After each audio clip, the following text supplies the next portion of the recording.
Од утре нацрт законот за високо образование ќе оди на тест пред академската јавност. Монги почнува јавните дебати на сите 6 државни универзитети.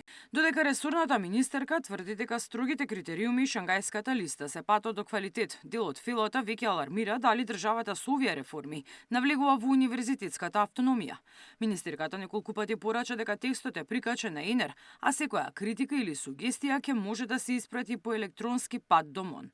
Ти гледам дека во најголем број нема никакви забелешки, спорни остануваат неколку членови за кои што треба да се договориме и издискутираме.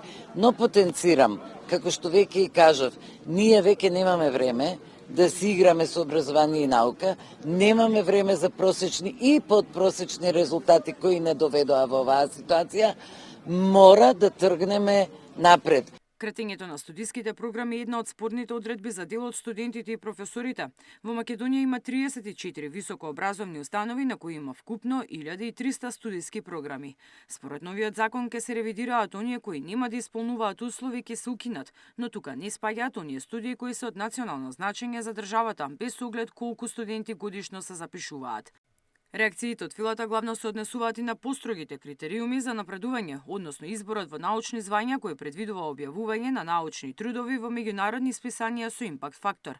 Ова се прави за конечно еден од универзитетите да се најде на престижните ранг листи како Шангајската. За да се добие место на оваа листа, еден универзитет годишно треба да објавува најмалку 1200 научни трудови со импакт фактор. Кај нас најстариот универзитет Свети Кирил и Методи годишно објавува од 300 до 500, а во меѓувреме МОН редовно објавува огласи за финансирање на научни трудови за академската фела. По досегашната ревизија на високообразовните установи и институти досега се донесени решенија за затварање на 14 приватни научни институти и еден приватен факултет. Мирјана Давидовска, Сител телевизија.